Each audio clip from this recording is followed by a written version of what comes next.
welcome to another interesting segment on Home Truth Nigeria. So today we're talking a topic called why Nigerian men are stubborn. A lovely lady wrote an email to me telling me to talk about this topic, especially the Igbo man, why the average Nigerian man is stubborn. Now, a lot of you are dating or have dated Nigerian men, and you notice one thing about them is that they are stubborn.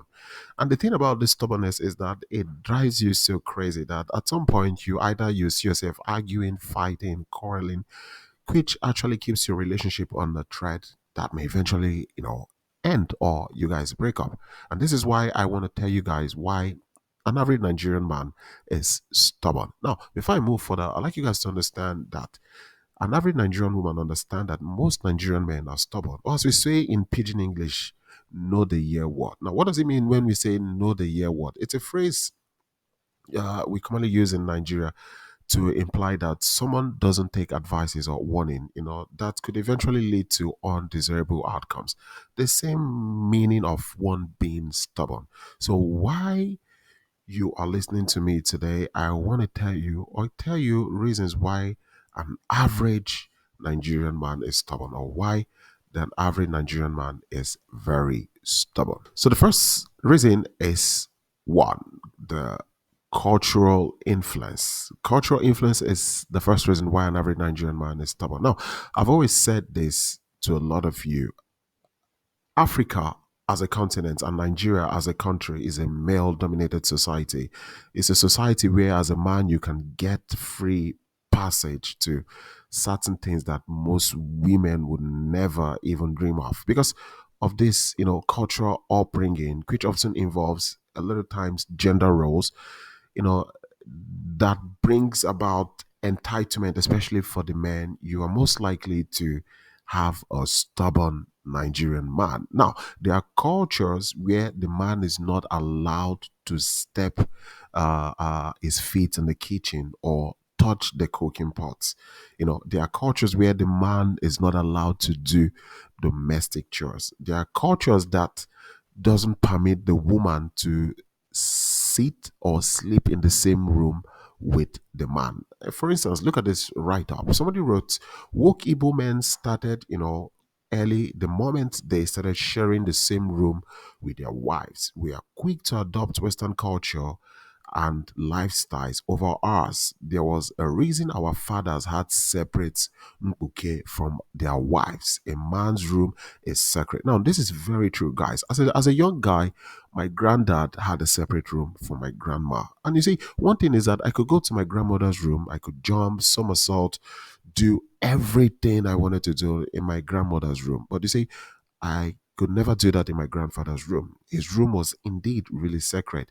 You need special permission and clearance to go into his room. You only go into his room when you're summoned. The same thing with my grandma. My grandma could only go into his room when he was summoned, when she was summoned. I only got to understand, this matrimonial rule, matrimonial bed for my parents because they were both in the same room. But I noticed for my grandparents, they all had different rooms, especially my grandfather. And this room was sacred. And this thing is one factor that could contribute to the stubbornness of your Nigerian man. Because if a Nigerian man grows up in such circumstances, you would have problems with him trying to understand and respecting your boundaries. Because in Nigeria, it's not a problem for a lot of women, especially when some men do certain things. They look at it like, okay, that is his natural right as a man.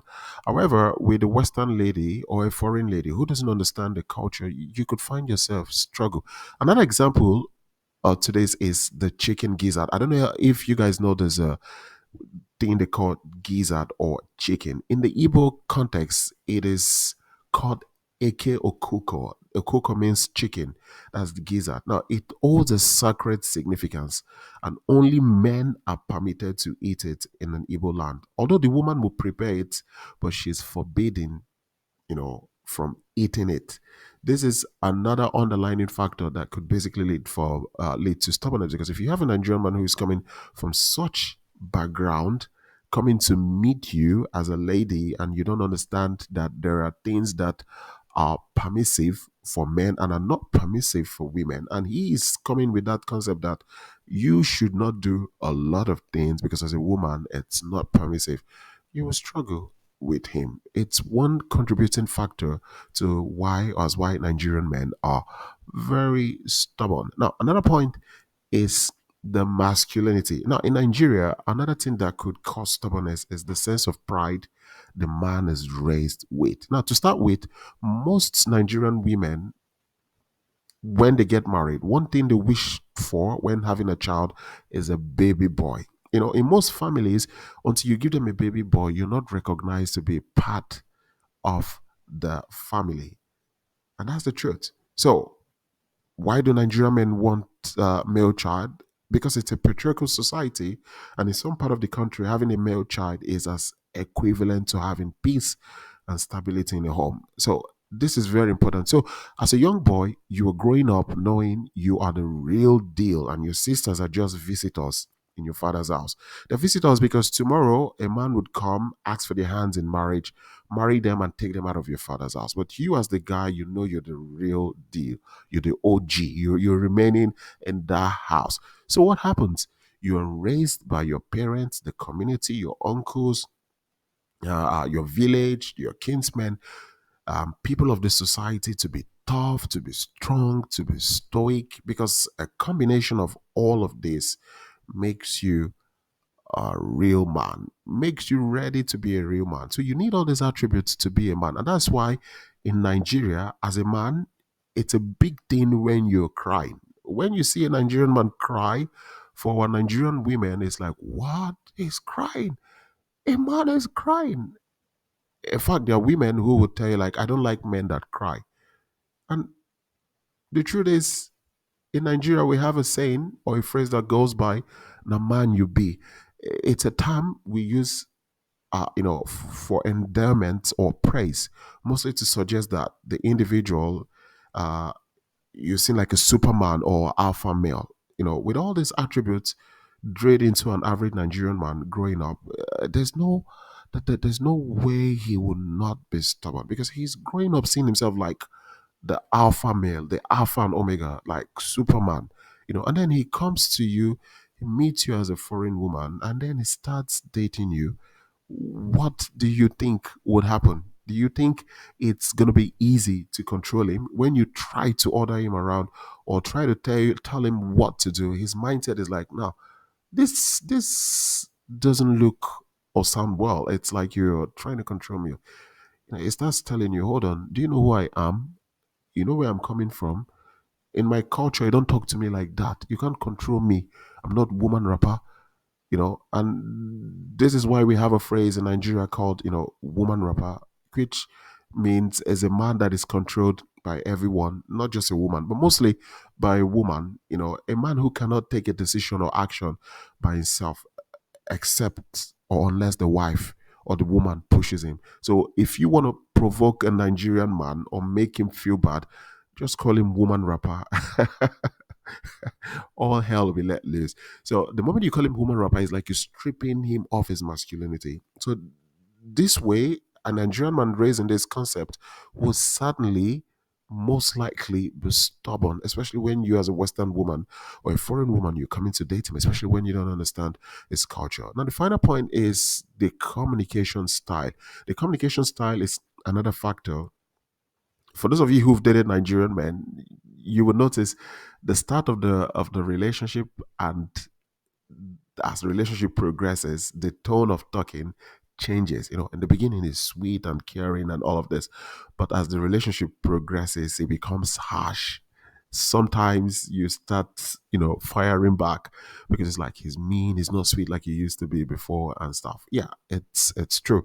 It happens. The Nigerian man eventually comes out of his shell and becomes who he is. And this is where a lot of you complain, like, oh, he controlled me, it tells me what to do and all of this. Yes, it all comes from the background of the Nigerian man. And these things are influenced also by the style of communication he chooses to use directly or indirectly. In fact, there are Nigerian men who would tell their partners not to call them by their first name.